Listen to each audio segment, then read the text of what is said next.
तो देखो true value हमारी आई है 144.1666 और ये 1638। तो मेरे ख्याल से आप देख पा रहे हैं कि बहुत ही कम डिफरेंस है। तो यहाँ पे कितने परसेंट एरर हो गई?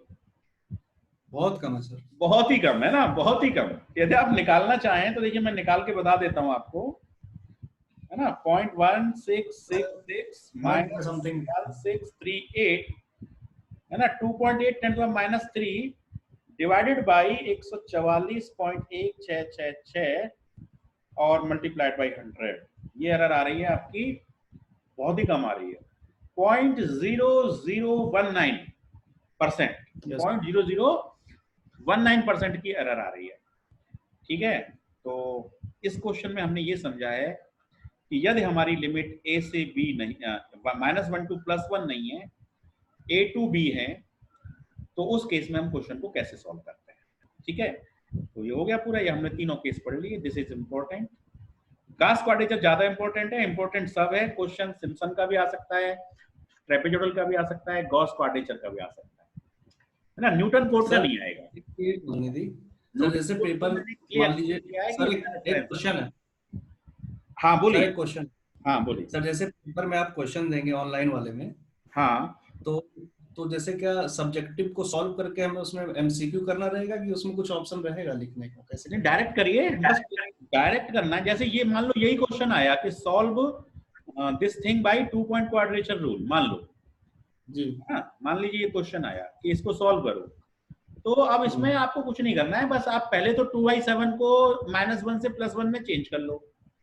ठीक है, और चेंज करने के बाद में आप ये आपकी चॉइस है, 2 पॉइंट से करोगे, 3 पॉइंट से करोगे, 1 पॉइंट से करोगे। तो सर ऑनलाइन में कैसे करेंगे इसको, ऑनलाइन एग्जाम में? ऑनलाइन प्रॉब्लम ये है कि ऑनलाइन में कैसे सॉल्व करेंगे?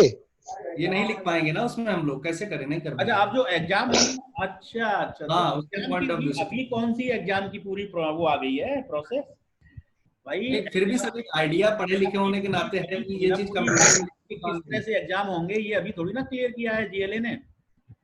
सर। लेकिन मुझे जहां तक लगता है, हाँ, कितना नहीं सर, एग्जाम ऑनलाइन है, 1 जून से एग्जाम है, क्लियर है। 1 जून से है सर। ऑनलाइन है, लेकिन ऑनलाइन में पैटर्न क्या है, ऑब्जेक्टिव है या सब्जेक्टिव है ना? सर यहाँ पर यही दिक्कत है कि अभी कुछ भी ओपन में नहीं है। शिवेन सर, एक मिनट, तो चिंता मत करिए, यदि सब्जेक्टिव होगा तो ऐसे करना है, और यदि ऑब्जेक्टिव हुआ तो आपको लास्ट रिजल्ट पे टिक करना होगा। अब लास्ट रिजल्ट आपका कितना आया है? 144.1638 आया ना? हाँ, इस तरह से देंगे। तो बस अलग से सॉल्व कर लेना मैनुअली और उसमें टिक मार देना, जैसे उनमें करते हैं इंजीनियरिंग वगैरह के टेस्ट में हम लोग ऑब्जेक्टिव तो क्वेश्चन। वही है सर, वही। हाँ, इसमें सर एक दिक्कत है सर, इसमें सॉल्व तो सर करना ही इसमें पड़ेगा, बिना सॉल्व करे तो आंसर आपका आने वाला नहीं है। सर इसमें एक पॉइंट दिक्कत ये है हाँ, कि जैसे आपने क्वेश्चन घुमा फिरा के दे दिया, और मान लीजिए कुछ एरर के साथ कुछ गड़बड़ हो गया, आंसर कुछ और आ गया, तो उसमें क्या आप स्टेप मार्किंग कर देते हैं? अब यहाँ पे क्या होगा कि एग्जैक्ट चीज लिखनी होगी ना। देखो देखो देखो, यदि आपने मान लो ये लगाया W1F(x1) ये लिखा है, आपने ये भी लिखा, आपने ये, अब पता लगा आपकी ये वैल्यू 3.0566 की जगह है, आप कुछ और आ गई, आप इसको लिख गए 3.9566 मान लो। यस, गलती से लिख गए और ये आपने सही लिखा, मान लो आपकी एक गलती यहाँ हो गई मान लो, तो इस गलती की वजह से आपका ये आंसर गलत हो जाएगा, ये आंसर गलत होने से ये गलत हो जाएगा, है ना, ये गलत होने से परसेंटेज एरर भी गलत हो जाएगी। सर वही, बस मैं वही कह रहा हूँ कि पेपर में तो आप इफेक्ट हर जगह आएगा, है ना। अब नहीं सर, ये अब मान लीजिए कि ये क्वेश्चन 5 नंबर का, मान लीजिए कि क्वेश्चन 5 नंबर का, यदि आपकी बिल्कुल वैल्यू सही है तो 5 में 5 मिलना है, न्यूमेरिकल में आधा नंबर भी नहीं कटेगा, 5 में 5 मिलेगा। यस, लेकिन अब मान लेते हैं कि आपकी चलो 1 वैल्यू, 2 वैल्यू, 3 वैल्यू आ रही है यहाँ पे, 3 वैल्यू में से मान लो आपकी 2 वैल्यू सही है, 1 वैल्यू में आप गलती कर गए किसी भी वजह से, चाहे क्लरिकल मिस्टेक से या जैसे भी, या आपने रेडियन और वो डिग्री का भूल गए आप, कुछ गलती हो गई आपसे, तो आज आपकी 2 वैल्यू सही है 3 में से, तो आप लगा लीजिए 5 में से आपको मैं 3.5 तो दे ही दूंगा। यदि आपकी 2 वैल्यू सही है और 1 वैल्यू गलत है तो 5 में 3.5। सर ये तो सर आप तब करेंगे ना जब हम कॉपी पे लिख के आपको देंगे। हाँ, सब्जेक्टिव में। बात मैं दूसरी कर रहा हूँ सर, बात मैं कर रहा हूँ, अगर आपने क्वेश्चन दे दिया और हमने लगाया, हमारी वैल्यू मान लीजिए कुछ गड़बड़ आ गई और हमने कोई और टिक कर दिया, तो पूरा जीरो हो गया। ऑब्जेक्टिव में ना, यस सर, वही कह रहा तो था। ऑब्जेक्टिव में तो वही रूल चलेगा, जैसे या तो +5 होगा या 0 होगा। सर बस उसी की मैं कह रहा नीचे से था। टॉप कर जाएंगे, ऑब्जेक्टिव में तो नीचे से टॉप। शिवेन सर, मैं यही कह रहा था बस। देखो ऑब्जेक्टिव का तो कोई वो है ही नहीं, ऑब्जेक्टिव में तो सही ये तो आंसर फिर है तो नंबर ऐसा है, ना, नहीं है तो 0 है, ऐसा ही होता है हर वही जगह। वही चीज। हाँ तो थोड़ा सा मतलब ये कह रहे थे कि आप देखिएगा कि हाँ, पेपर स्टेप मतलब मार्क अगर, वो तो है। भी मिल हम जाते देखो मतलब ऑफलाइन में। ज्यादातर जैसे आप देखते हैं ना क्रिकेट खेलते हैं, तो क्रिकेट में यदि कोई डाउट डाउट केस होता है तो बैट्समैन को बेनिफिट दिया जाता है यस ना, सर, बैट्समैन को मिलता है। बैट्समैन को बेनिफिट दिया जाता है। तो आप यहाँ बैट्समैन है, स्टूडेंट को हम बैट्समैन मानते हैं, तो कोई भी डाउट हो यदि केस होगा इस तरह का कि कुछ ये वैल्यू गलत आ रही है, तो हम ये देख लेते हैं कि किस वजह से ये आंसर में गड़बड़ आया।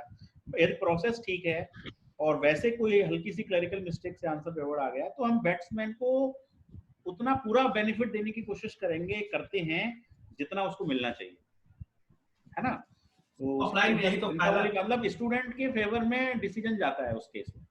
अब सर ऑफलाइन में यही डिसीजन देखो इस तो, रूप में तो नहीं जा सकता कि 5 नंबर का क्वेश्चन है और 5 में 5 मिल गए और वैल्यूज गलत हैं तब भी, तो इस तरह से डिसीजन नहीं जाएगा। लेकिन कुछ तो कम होगा, लेकिन फिर भी ऐसा नहीं है कि साहब 5 में से प्रोसेस सही थी, नंबर वैल्यू गलत आ रही थी और 5 में से 1 नंबर दिया है। यदि प्रोसेस सही थी तो कम से कम स्टूडेंट 3 नंबर का हकदार तो बन जाता है 5 में से, है ना, 2.5 या 3 का हकदार तो बन जाता है। तो सर वो तो तब बनेंगे ना जब उस उसको तरह से मिलेगी। होती है चीजें। और बताइए आप, एनी अदर डाउट? सर ये कहता सर ऑनलाइन पेपर की सर जो बात चल रही थी, सर ऑनलाइन पेपर तो सर होंगे क्या हमारे? अभी ये तो है कि एग्जाम ऑनलाइन होंगे 1 जून से, लेकिन पेपर का पैटर्न क्या होगा, उसमें सब्जेक्टिव होगा या ऑब्जेक्टिव होगा या कंबाइंड होगा, कुछ ऑब्जेक्टिव कुछ सब्जेक्टिव, या आपको लेकिन सब्जेक्टिव क्वेश्चंस का असाइनमेंट जमा करना होगा, मतलब कुछ भी हो सकता है, क्या प्लानिंग आती है वी डोंट नो। तो जो भी आएगी उसके अकॉर्डिंगली आगे सर इसकी उसी फॉर्मेट से पेपर बनेंगे, उसी फॉर्मेट से सर अभी तो सर कोई सर ठीक है सर गाइडलाइन तो सर अभी तक आई नहीं है सर, वैसे सर कोई अभी आई नहीं है, आ सर कोई जाएगी, गाइडलाइन अभी तो सर टाइम अभी है है ना, नहीं अभी तो सर। क्लास ही चल रही है 8 तारीख तक। जब 8 तारीख के बाद क्लास चल जाएंगी तो 15 मई तक मेरे ख्याल से कुछ न कुछ आपके पास सिटिंग अरेंजमेंट वगैरह जब आएगा तो उससे पहले आपके अभी पास ये पैटर्न भी आ जाएगा। आज बच्चों का फेस रजिस्ट्रेशन करवा लिया, फेस का हम लोगों का, कौन काय का रजिस्ट्रेशन? फेस का, चेहरे का सर, फोटो फेस रजिस्ट्रेशन मेरा ही नहीं हो पाया सर, मेरा भी नहीं हो पाया। फेस रिकॉग्निशन, हाँ वो तो कर दीजिए, वो तो जल्दी हो जाता है 3-4 मिनट में आपके लॉगिन सर हो ही नहीं पाया, कम से कम 12-14 घंटे हो गए। तो ये सब आपका फर्दर फिर वो प्रोसेस के लिए है login online net exam. Slow होगा आपके में। मेरा तो हाँ फटाफट नेट का तो प्रॉब्लम है हमारे यहाँ, कल आंधी आ गई थी शाम को। मेरा तो तुरंत हो गया था 2 मिनट में। शिवेन सर पेपर कैसे दोगे? पेपर हैं? पेपर तूफान में। आंधी में कैसे दोगे? अब हमारा पूरा सिलेबस फिनिश हो गया है। और एक चीज और मैं आपको बता दूं, जैसे अभी तक हमने जो काम किया वो 4 पॉइंट तक कर लिया है ना, 4 पॉइंट क्वाड्रेचर या जो भी कर लिया। यदि और लंबे लंबे जब प्रोग्राम बनते हैं तो फिर मैटलैब का यूज होता है और वो सब कुछ हम लोग लैब में करते हैं, है ना। तो अब लैब के जो एक्सपेरिमेंट हैं उसमें आप इसमें से एक क्वेश्चन गॉस क्वाड्रेचर का कर लेना, एक सिम्पसन का कर लेना, एक उसका कर लेना, तो इस तरह से आपकी लैब फाइल भी रेडी हो जाएगी। सर जी एक सर, कहाँ जी करें? सर। ठीक है, तो this is all about from my side, the syllabus is complete, है ना। All the best for your exams. Sir मैं ये कह रहा था सर, मेरी आप बात थोड़ी सी सुन लीजिए कि जैसे आप क्वेश्चन देंगे हम लोगों को, ये न्यूमेरिकल दिया आपने, ऑब्जेक्टिव में 4 ऑप्शन है और उसमें क्या ऑब्जेक्टिव में होता है, कॉपी में पूरा सही है, थोड़ा सा आंसर में गड़बड़ी हो गई तो नंबर मिल जाते हैं जो आप कह रहे हैं। इसमें तो सर अगर गड़बड़ हुआ तो पूरा चला जाएगा ना, ये मैं कह रहा इसमें पूरा जाएगा, इसमें पूरा जाएगा, है ना। लेकिन इसमें एक फायदा ये भी तो होता है कि कुछ क्वेश्चन तो ऐसे होते हैं जिसमें सोल्यूशन होता ही नहीं है, डायरेक्ट पढ़ा और टिक, हर एक में सॉल्व करना पड़ता है। अब जैसे मान लो नहीं, मान लो हमने लिखा बच्चों का सर क्विज लिया जाता है सर, बच्चे क्विज में हमेशा फेल हो जाते हैं सर, क्योंकि ना कोई भी चीज या तो सब्जेक्टिव रखा जाए पेपर पूरा, क्योंकि क्विज में सर श्योरिटी नहीं होती है ना, थोड़ी भी मिस्टेक हुई थी। जैसे क्वेश्चन हो गया which method gives the good result, उसमें नाम दिए हुए Simpson method, trapezoidal, Gauss quadrature, तो आप किसको लगाने वाले हैं उसमें? Sir Gauss.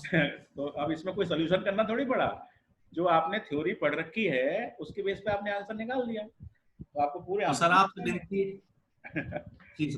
हाँ, तो कुछ क्वेश्चन ऐसे भी तो होंगे ऑब्जेक्टिव में जो बिल्कुल पढ़ते ही आंसर आने वाले, हर एक में थोड़ी सॉल्व करना पड़ेगा।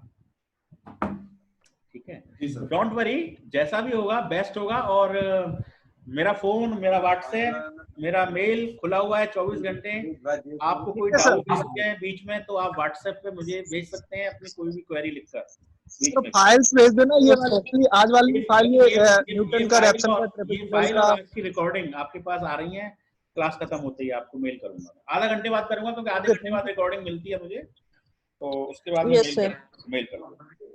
Thank you sir, thank you sir, thank you. और कोई भी क्वेरी होती है प्लीज डोंट हेजिटेट, कभी भी आप बिल्कुल पूछ लीजिए, व्हाट्सएप पे डाल दीजिए क्वेरी, आपको उसके अकॉर्डिंग आपको उसका रिप्लाई मिल जाएगा। Thank you. चलिए, और कोई अब डाउट? ओके सर, फिलहाल कोई डाउट तो नहीं है? बहुत अच्छा साल, बहुत अच्छा। अब आप थोड़ा सा घर पे जाके प्रैक्टिस करिए और फिर कोई भी डाउट निकलती है तो आप बताइए, है ना? चलिए ठीक है, थैंक यू वेरी मच। जी sir, thank you sir. Okay sir, thank you. Happy learning, stay home, stay safe, thank you very much, है ना? मैं एंड करता हूँ। Bye bye, take care.